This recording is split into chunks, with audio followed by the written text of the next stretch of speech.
Imagine this. The sea's dead calm, stars blazing, but on deck everyone feels, well, this deep unease. The Storm Raven, legendary Jarl Eirik One-Eye is at the helm, and there's this silence that just feels wrong. It really sets a mood, doesn't it? That kind of quiet before something big happens. And that's what we're diving into today, this really compelling story from an untitled document you shared. It's all about fate, a prophecy, and one massive decision. Exactly. Our goal here is to really get into the meat of this story. We'll trace the journey of the main figure, look at the warnings, he gets pretty ominous stuff, and the ripple effects of what he decides to do. Yeah. We want to help you connect the dots, See those surprising bits and maybe the deeper meanings in the text. Right. And it all centers on this Jarl Eirik One-Eye. The source paints him as formidable, whiskered about from Francia to Russ, a raider, a ruler for decades. Yeah, built quite the reputation. But this specific trip, it wasn't his usual raid for treasure or land. The source is clear this was different. It was sparked by a vision. Ah, the vision. That's where things really kick off, isn't it? 3 nights before they even sailed, Eirik has this unsettling experience. Sees a seer, there's a fire, flickering smoke. And in the smoke, he sees this image. A black ship, no moon, just drifting. And on the prow, a figure. Shadowy, no face, just an outstretched hand. Creepy. And then the seer gives him just one word. Gjallarhorn. And the source immediately tells you, this isn't just any random word, it's the Gjallarhorn. The horn, the one from the legend. The one that supposedly calls the gods at Ragnarök? The end of everything. Precisely.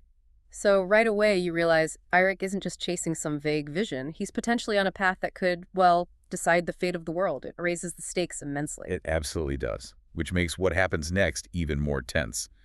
The Storm Raven sails around this headland, and there's the fjord. Silent. Still. And in the fjord. There it is. A lone ship. Black as midnight, the source says. No oars, no sail, just drifting. It must have been incredibly eerie, just sitting there, waiting almost. And Eirik? He's cautious. He's a veteran, right? They pull alongside, hail the ship. Nothing. Silence. So he boards it himself, acts ready, like the warrior he is. First one over the rail. Yeah. The deck's empty. Totally deserted except for one thing. The chest. A single iron-bound chest. Just sitting there. The source really builds the suspense. Yeah, and the moment he touches it, it says the air got colder. Right. A classic sign. Something otherworldly is going on. And inside. Just like the vision hinted. The Gjallarhorn. It's real. The prophecy is right there in his hands. So he finds the legendary horn, but finding it is one thing, dealing with what comes next is another, because that's when the shadow appears. The figure from the vision. It rises like mist, the source says, a shape without form. And its voice described as like the grinding of glaciers. Truly terrifying imagery. This is no longer just a quest, it's a direct confrontation. And it gives him this awful choice right then and there. An ultimatum, yeah. Blow the horn and the world will burn. Keep it, and your bloodline will blow the way to the end. Think about that. There's no good option there.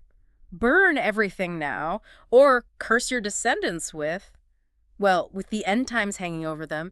It's brutal. It really is. And this is where I think the source offers a really interesting insight.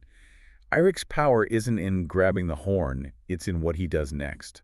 His reaction is maybe the most surprising part.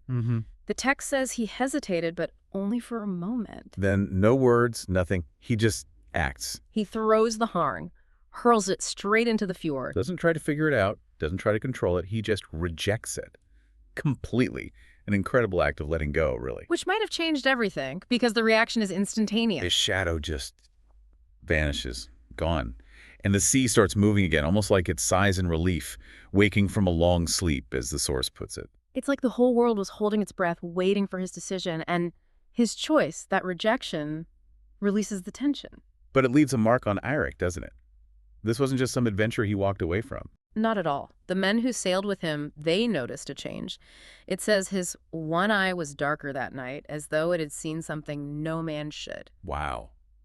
That gives you chills. It burdened him. Deeply. It wasn't just a memory, it became part of him. He carried that knowledge. And the haunting sound. The source mentions that too.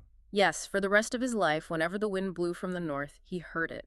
The sound of distant horns. Distant horns. Why horns, specifically? What's the significance there, do you think, based on the text? Well, obviously the Gjallarhorn itself is a horn, but more than that, horns are often signals in those old stories, right? Signals for battle, signals for endings like Ragnarok. Ah, okay. So it's a constant reminder. Exactly, a direct auditory link back to the object, the choice, the potential cataclysm he stopped. It's like the event itself is echoing in his mind, forever tied to that sound. He can never truly escape what he knows, what he did. So we follow Eric from this feared raider to someone carrying this immense, almost cosmic burden.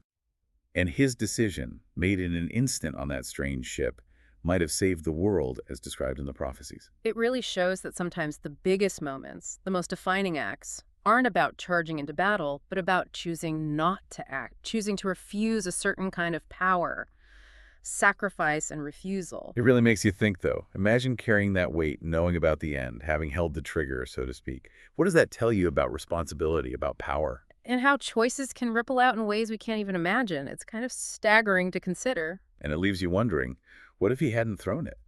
What if Eric, this man known for taking what he wanted, had kept the Gjallarhorn? Or even worse, what if he'd blown it? The what ifs are huge, aren't they? It forces you to consider the knife-edge moments where history, or even existence itself, could pivot based on one person's choice when faced with something truly world-altering. Makes you reflect on the nature of destiny and the burdens people might carry unseen.